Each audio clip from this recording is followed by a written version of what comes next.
नमस्कार, मैं हूं पुण्य प्रसून वाजपेयी। दस्तक में आपका स्वागत है। इस देश में आंदोलन जब जब होते हैं तब तब कहा जाता है दूसरी आज़ादी की ये लड़ाई है, लेकिन आज शुरुआत करते हैं दरअसल इस देश में पहली आज़ादी की लड़ाई आज ही के दिन 10 मई 1857। याद कीजिए। कैसे याद कीजिएगा? हम आपको पहले एक गीत सुनाते हैं और उस गीत के जरिए जरा इस बात का जिक्र भी हो जाए कि अब इस गीत का पाठ राजस्थान के 7वीं कक्षा के छात्र नहीं करेंगे। चमक उठी सन 57 में वो तलवार पुरानी थी, बुंदेले हर बोलों पे हमने सुनी कहानी थी। खूब लड़ी मर्दानी वो तो झांसी वाली रानी थी। कानपुर के नाना की वो बोली बहन छबीली थी। लक्ष्मीबाई नाम पिता की वो संतान अकेली थी। नाना के संग पढ़ती थी वो, नाना के संग। तो दरअसल 7वीं की कक्षा में इस बरस से पाठ्यक्रम बदल दिया गया। तो झांसी की रानी पर लिखी सुभद्रा कुमारी चौहान की यह कविता भी पाठ्यक्रम से बाहर हो गई। अब याद कीजिए राम प्रसाद बिस्मिल। इसे भी हम नहीं छात्र पढ़ पाएंगे। सरफरोशी की तमन्ना अब हमारे दिल में है, देखना है जोर कितना बाजुए कातिल में है। करता नहीं क्यों दूसरा कुछ बातचीत, देखता हूं मैं जिसे वो चुप तेरी महफिल में है। तो राम प्रसाद बिस्मिल जी, उनकी इस पंक्तियों को भी अब छात्र नहीं पढ़ पाएंगे। इसीलिए इस देश की कहावत मशहूर है, जिसकी सत्ता उसकी शह। हम कह सकते थे जिसकी लाठी उसकी भैंस। लेकिन चलिए, मौका ऐसा है, आज संवेदनशील स्थिति है। हम आपको लिए चलते हैं उन स्थितियों में वाकई जिसकी सत्ता होती है उसकी शह का मतलब क्या होता है। जरा इस रिपोर्ट को देखिए।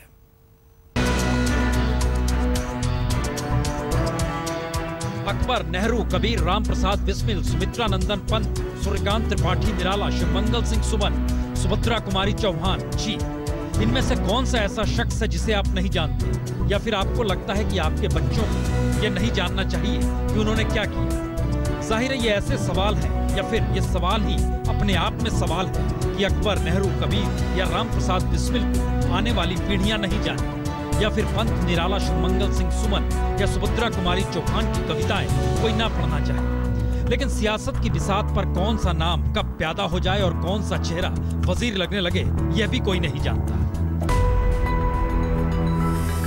क्योंकि हरियाणा के सीएम मनोहर लाल खट्टर चाहते हैं कि दिल्ली में अकबर रोड का नाम बदलकर महाराणा प्रताप के नाम पर कर दिया जाए, और राजस्थान की मुख्यमंत्री वसुंधरा राजे सिंधिया चाहती हैं कि स्कूली किताब से अकबर का चैप्टर हटाकर अब महाराणा प्रताप पर लिखे चैप्टर को लागू करा दिया जाए। तो क्या ये महाराणा प्रताप पर राजनीति के नए संकेत हैं?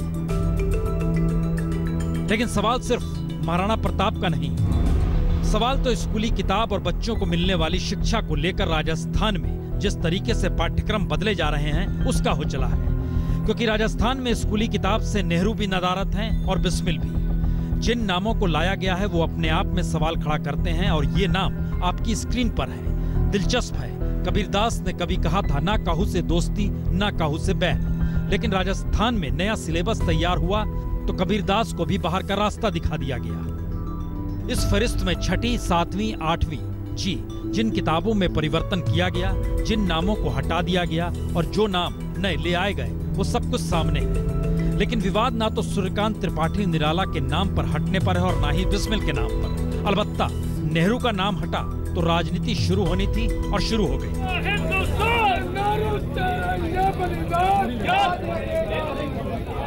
आरएसएस का बहुत सोचा समझा षड्यंत्र है। नेहरू जी का नाम इतिहास के पन्नों से मिटाने की कोशिश जो वो कर रहे हैं, उसका कांग्रेस पार्टी और पूरा देश विरोध कर रहा है। 3 बातें उनको निर्देशित की थी कि कक्षा 1 से लेकर 5 तक 50% राजस्थान रहे, 75% राजस्थान रहे और 25% भारत रहे, और 6ठी, 7वीं और 8वीं में 50% राजस्थान और 50% भारत रहे। वैसे राजस्थान सरकार का मानना है कि कुछ हटाए बगैर नया कैसे जोड़ें, क्योंकि छात्रों के पढ़ने की भी तो सीमा होती है। इसीलिए बच्चों की पढ़ाई में भारतीय संस्कृति की जानकारी होनी चाहिए। इसीलिए अब 8वीं की संस्कृत की किताब में विशेष रूप से भागवत गीता का नया चैप्टर शुरू कर दिया गया है। तो 8वीं की कक्षा में इतिहास में यूरोप के इतिहास से जुड़ा चैप्टर हटाकर राजस्थान की वीरांगना हाड़ा रानी के ऊपर पाठ, the brave lady of Rajasthan का पाठ और चाणक्य द ग्रेट का पाठ भी शुरू किया गया है। सामाजिक विज्ञान 8वीं कक्षा का किताब है, जिसमें नेहरू जी का जो इसमें तस्वीर थी उसे हटा दिया गया है। इसमें सिर्फ गांधी जी, विवेकानंद की तस्वीर को रखा गया है। इसके अंदर के पाठ में पूरे किताब में ये केवल 8वीं नहीं 7वीं की 6ठी की सभी किताबों से नेहरू जी गायब हैं। तो क्या राजनीतिक सत्ता भी अब स्कूली पढ़ाई के जरिए अपनी विचारधारा बताने पर आमदा है, या फिर प्रतीकों की राजनीति का असर बच्चों की पढ़ाई पर भी पड़ने लगा है? क्योंकि पढ़ने पढ़ाने के नाम पर अगर सड़क पर ही राजनीति होने लगे और नजरिया पढ़ाई में पाठ्यक्रमों को बदलने का हो चले तो क्या होगा? बीजेपी के और आरएसएस को इतना ज्यादा इंक्लूड किया जा रहा है कि वहां से झांसी की रानी का नाम हटा दिया, वंदे मातरम के जिन्होंने गाए हैं उनके नाम हटा दिए गए हैं और बीजेपी और आरएसएस के लोगों के नाम बढ़ाए जा रहे हैं। जी, हंगामा होगा। तो आने वाले वक्त में इंतजार कीजिए कौन से नए चेहरे सियासत की बिसात पर वजीर बन जाएं और कौन सा इतिहास वजीर से प्यादा बना दिया जाए। जयपुर से शरद कुमार के साथ आज तक ब्यूरो। दरअसल ना तो तर्क की कोई सीमा होती है और ना ही जो वक्त जो कहा जा रहा उसके बाद की उसकी कोई उम्र होती है। शायद इसीलिए सब कुछ तुरंत में सिमट गया है। जो कहना है कह दीजिए, आगे निकल जाइए। लेकिन किसे पता था इस देश के भीतर सत्ता का मिजाज धीरे धीरे इस हद तक बढ़ता चला जाएगा कि लोकतंत्र का राग, संविधान की बात, लेकिन धारा 356 का जिक्र। जी, देश में 125 बार राष्ट्रपति शासन लग चुका है, लेकिन जिक्र आज हम क्यों कर रहे हैं, देखिए जरा। तो महज 53 दिनों में यह नौबत आ गई कि राष्ट्रपति शासन हटाना पड़ा, क्योंकि 18 मार्च को 9 विधायकों की बगावत से शुरू हुआ उत्तराखंड का राजनीतिक संकट आज विधानसभा में शक्ति परीक्षण के बाद खात्मे के कगार पर पहुंच गया, जिस पर सुप्रीम कोर्ट कल मुहर लगा ही देगी। गांधी मैदान से बिगुल बजना चाहिए, कांग्रेस मुक्त भारत का सपना हिंदुस्तान साकार करे। तो क्या प्रधानमंत्री मोदी कांग्रेस मुक्त भारत का नारा लगाते लगाते उत्तराखंड में एक ऐसी गलती कर गए जिसने दिल्ली की सत्ता को उसी कतार में ला खड़ा किया जिस लकीर को कभी कांग्रेस ने खींची थी? यानी राष्ट्रपति शासन लगाने के मंसूबे पालकर सत्ता हथियाने की अलोकतांत्रिक सोच से इतर कोई दूसरा मैसेज कल ठीक उसी तरह कल भी नहीं निकलेगा जैसे कांग्रेस के दौर में भी नहीं निकलता। क्योंकि मुद्दा उत्तराखंड के राजनीतिक संकट के हल होने का नहीं, मुद्दा तो धारा 356 का है। कर्नाटक के सीएम एसआर बोम्मई बनाम केंद्र के मामले में सुप्रीम कोर्ट ने तो 2 टूक कह दिया था। किसी सरकार के बहुमत के दावे को सदन में ही सिद्ध किया जा सकता है। बावजूद इसके बाद 24 जगहों पर राष्ट्रपति शासन लग गया। लेकिन इन सब के बीच अगर आजादी के बाद से जोड़ दीजिएगा तो इस देश में 125 बार राष्ट्रपति शासन लगाया गया। सबसे ज्यादा बार इंदिरा गांधी के दौर में 50 बार राष्ट्रपति शासन लगा। लेकिन इस दौर में कई मौके ऐसे भी आए जब राष्ट्रपति शासन लगाने पर केंद्र को मुंह की खानी पड़ी। चंद दिनों पहले कहीं पन्ने पलट लीजिए तो 1997 में बीएसपी ने कल्याण सिंह से समर्थन वापस लिया तो राज्यपाल रमेश भंडारी ने कल्याण सिंह को 24 घंटे का वक्त दिया। शक्ति परीक्षण में बहुमत साबित करने के बाद भी राज्यपाल ने राष्ट्रपति शासन की सिफारिश कर दी। लेकिन राष्ट्रपति के.आर. नारायण ने सिफारिश पर पुनर्विचार कहने को कह दिया तो केंद्र ने मामले को आगे न बढ़ाने का फैसला कर लिया। 1998 तो कई मामलों में महत्वपूर्ण है क्योंकि कल्याण सिंह को हटाकर कैसे राज्यपाल ने एक दिन के लिए जगदम्बिका पाल को मुख्यमंत्री बना दिया था। और इसी तर्ज पर बिहार का मामला भी याद कर लीजिए। जिस वक्त अटल बिहारी वाजपेयी की सरकार थी तब कानून व्यवस्था का हवाला देते हुए राष्ट्रपति शासन बिहार में लगाया गया, लेकिन राज्यसभा में बहुमत नहीं था तो फिर राष्ट्रपति शासन वापस लेना पड़ा। यानी कई मौकों पर केंद्र को मुंह की खानी पड़ी।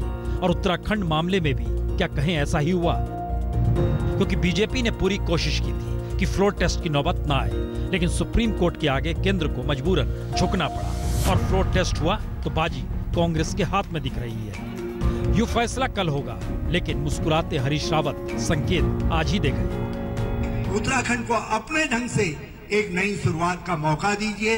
मैं फिर से आप सब लोगों से कहना चाहूंगा, सुप्रीम कोर्ट के निर्णय की सब प्रतीक्षा करें और हम सब लोग एक बार सर झुका करके न्याय की सर्वोच्चता को प्रणाम करते हैं। बहुत बहुत धन्यवाद।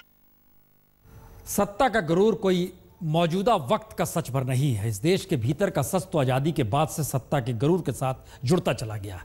हालांकि 1951 में पहली बार पंजाब में राष्ट्रपति शासन लगा था, लेकिन तब वहां पर कांग्रेस ही थी, वहां पर कुछ मुश्किलात थी। इस देश ने दरअसल पहली बार देखा केरल में राष्ट्रपति शासन। कैसे देखा था उसको और किस रूप में कैसे लगा दिया गया था, जरा इस रिपोर्ट को देखिए, समझिए जरा। अब जब कल सुप्रीम कोर्ट उत्तराखंड में लगे राष्ट्रपति शासन को हटाने का आदेश देते हुए पूर्व की कांग्रेस सरकार को बहुमत वाली सरकार ठहराएगी, तो एक बार फिर सवाल यही बड़ा होगा कि राष्ट्रपति शासन चुनी हुई सरकार को हटाने का केंद्र सरकार के पास सबसे बेहतरीन हथकंडा है, जहां दुहाई संविधान की ही दी जाती है और हंगामा लोकतंत्र को लेकर ही होता है। लेकिन इस अक्स में जरा आइए पन्नों को पलटें और आजादी के महज 12 बरस बाद नेहरू ने कैसे केरल में राष्ट्रपति शासन लगा दिया था उसे भी परख लें। क्योंकि 1957 में नेहरू दोबारा चुनाव जीतकर पीएम तो बन गए, लेकिन केरल में नंबूदरीपाद की अगुवाई में सीपीआई जीती और कांग्रेसी इसे बर्दाश्त कर नहीं पाए। तो नंबूदरीपाद ने जैसे ही राज्य में शिक्षा में सुधार के लिए शिक्षा विधेयक लाया, वैसे ही शिक्षा संस्थानों पर कब्जा किए कैथोलिक चर्च ने विरोध कर दिया और साथ ही नायर समुदाय ने भी। कांग्रेस ऐसे में विरोध कर रहे कैथोलिक चर्च के पीछे खड़ी हो गई और कांग्रेस के नायर समुदाय के लीडर मन्नाथ पद्मना पिल्लई आंदोलन की अगुवाई करने लगे। राज्य में जबरदस्त विरोध प्रदर्शन का सिलसिला शुरू हुआ। सैकड़ों जगहों पर लाठीचार्ज, आंसू गैस और गोली तक चलाने की नौबत आ गई। 1.5 लाख प्रदर्शनकारियों को जेल में ठूस दिया गया, 50 से ज्यादा मारे गए। और खास बात यह भी कि नेहरू खुद नंबूदरीपाद के शिक्षा विधेयक के पक्ष में थे, लेकिन आंदोलन को कांग्रेस के पक्ष में करने तब इंदिरा गांधी केरल पहुंची और आंदोलन के दौर में ही एक गर्भवती मछुआरिन पुलिस गोली से मारी गई। और इसके बाद भावनात्मक तौर पर कांग्रेस ने जो कमान संभाली और नेहरू ने दिल्ली में राष्ट्रपति शासन की सिफारिश कर दी। तो जुलाई 1949 में केरल देश का पहला ऐसा राज्य बना जहां पर दिल्ली ने सीधे सीधे चुनी हुई सरकार को हटाकर राष्ट्रपति शासन लगा दिया। हालांकि इससे पहले पंजाब में भी राष्ट्रपति शासन लगा था, लेकिन केरल की तर्ज पर नहीं, क्योंकि केरल में मसला जिस तरीके से उठा और जिस तरीके से उसके बाद चुनाव में पुलिस गोली से मारी गई गर्भवती मछुआरिन की तस्वीर कांग्रेस के पोस्टर में चस्पा हो गई और कांग्रेस केरल में चुनाव जीत गई, जिसे इंदिरा गांधी की पहली सफलता माना गया। लेकिन उसी वक्त यह भी तय हो गया कि आने वाले वक्त में इस तरीके से राष्ट्रपति शासन लगाकर चुनाव और फिर सत्ता पर काबिज होने की मनस्थिति हर सत्ता पालेगी और लगातार होते यही रहा। जी, इंदिरा गांधी के दौर में 50 बार राष्ट्रपति शासन लगा, अटल बिहारी वाजपेयी के दौर में भी 5 बार लगा, नेहरू के दौर में 8 बार लगा। लंबी फहरिस्त है, गिनते चले जाइए। हर प्रधानमंत्री के दौर में आएगा, नहीं आएगा तो इंद्र कुमार गुजराल के नाम। देवगौड़ा के दौर में भी 1 बार लग गया। लेकिन बहरहाल जिक्र सत्ता का है तो सत्ता से जुड़े हुए शब्द नौकरशाही होती है। और आज यूपीएससी के रिजल्ट आए। क्या सपने हैं और नौकरशाही को लेकर देश के सामने क्या सपने हैं, दोनों को जोड़ दीजिए और इस रिपोर्ट को देखिए। अभी भी विश्वास नहीं हो रहा कि फर्स्ट अटेम्प्ट में 22 इयर्स में फर्स्ट रैंक आ गई। तो अभी भी मैं डाइजेस्ट ही कर रही हूँ, इंटरनलाइज कर रही हूँ कि अच्छा ऐसा हो गया है। लोगों की बात को समझें, उन तक अपने आप को अवेलेबल रखें। इसके साथ साथ जो आपसे बेस्ट हो सके आप वो करें लोगों की खिदमत के लिए। तो ये है सिविल सर्विस के इम्तिहान में टॉप कर नौकरशाही की जमीन पर कदम रखने वाले आज के युवाओं की बात। लेकिन जो बरसों पहले यूपीएससी का इम्तिहान पास कर आला नौकरशाह बने, उनका हाल क्या है? दरअसल ये होम मिनिस्ट्री में अंडर सेक्रेटरी आनंद जोशी के इस बिखरे घर को देखकर समझा जा सकता है, जिन पर आरोप है कि वो विदेशी मदद लेने वाले गैर सरकारी संगठनों को मदद देने या नोटिस जारी कर पैसा ऐंठते थे। तो सीबीआई ने आज नौकरशाह जोशी के घर पर छापा मार दिया। मैंने कोई फाइल गायब नहीं करी। हाँ, ये है कि मेरे घर पे जो सर्च में 2-3 फाइलें मिली थी, वो क्या था कि मैं सुबह सुबह जब ऑफिस पहुंचा था तो उनके ड्राइवर दशरथ सिंह जी ने बोला कि मैं सर। किसके ड्राइवर? बीके प्रसाद जी के। उन्होंने बोला था कि सर ये आप एक बार रख लो, मैं चाय पी के आता हूँ। तो मैंने गाड़ी में रख लिया था। लेकिन सवाल आनंद जोशी का नहीं, बल्कि उस ब्यूरोक्रेसी का है जो कि एशिया में सबसे खराब अफसरशाही के तौर पर मानी जाती है। और मोदी सरकार बनने के बाद डीओपीटी ने तो 776 भ्रष्ट अधिकारियों की सूची बनाई, जिन पर अभी तक कार्रवाई हुई नहीं है। तो क्या भारत का नौकरशाह पूरी तरह भ्रष्ट हो चुका है और इसमें इक्का दुक्का कोई नौकरशाह अपनी ईमानदारी बताने दिखाने के लिए खुद पर खुद ही निगरानी करने लगे तो अच्छा लगता है? क्योंकि इन्हें देखिए, यह है रायपुर में ग्रामीण विकास विभाग के निदेशक आलोक कटियार। ग्रामीण विकास विभाग का अकेले का बजट छत्तीसगढ़ में 10,000 करोड़ सालाना का है, यानी मलाईदार विभाग है।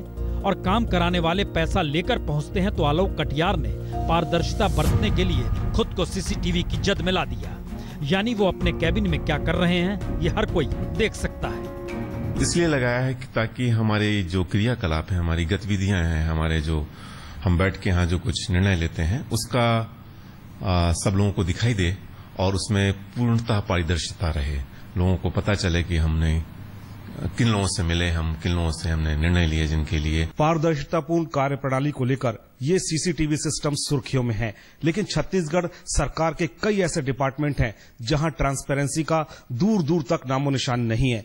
ऐसे डिपार्टमेंट को ये सीसीटीवी सिस्टम मुंह चिढ़ा रहा है, लेकिन ये सिस्टम कितने दिनों तक बरकरार रहेगा ये कहना मुश्किल है। लेकिन सवाल रायपुर में तैनात नौकरशाह आलोक कटियार भर का नहीं, सवाल तो ये है कि आईएएस और आईपीएस सरीखे नौकरशाहों की एक अपनी अलग दुनिया बनती ही चली जाती है, जहां सुविधाएं खूब होती है, ताकत बहुत होती है। और वजह दरअसल याद कीजिए, पिछले दिनों प्रधानमंत्री किस बात का जिक्र कर रहे थे नौकरशाहों को लेकर, और याद कीजिए दिल्ली के मुख्यमंत्री केजरीवाल किस बात का जिक्र कर रहे थे। तो नौकरशाही कहीं ना कहीं अपने अपने नजरिए से सत्ता देखती है और सत्ता का मिजाज यही होता है। लेकिन सत्ता के साथ या सत्ता जिसके साथ खड़ी हो जाए वो क्या करता है, किस रूप में करता है, देखिए जरा श्री श्री को।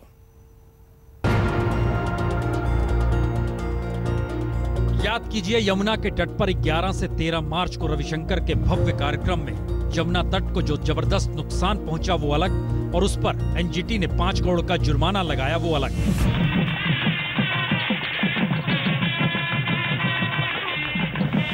लेकिन जमीन तो जस की तस। लेकिन इन सब के बीच सवाल यही कि जुर्माना भी क्या श्री श्री नहीं देंगे, क्योंकि आज एनजीटी की तरफ से नोटिस दे दिया गया। और सवाल यह भी उठा, जिस कार्यक्रम में प्रधानमंत्री मोदी जाएं, जिस कार्यक्रम में दिल्ली के मुख्यमंत्री केजरीवाल जाएं, और जिस कार्यक्रम को करने वाले श्री श्री की पहचान दुनिया में हो और आउट ऑफ लिविंग के पास पैसे की कोई कमी ना हो, 155 देशों में कारोबार हो, 55 लाख डॉलर की कमाई सिर्फ एक कोर्स से हो जाती हो, तो ऐसे में जुर्माना देना क्या वाकई उन पर भारी है? लेकिन अभी तक जुर्माना दिया नहीं गया, तो मतलब यह भी है कि श्री श्री जानबूझ के इस मुद्दे को आगे बढ़ा रहे हैं या फिर ऐसे हालात बना रहे हैं कि सब कुछ उनके अनुकूल हो जाए।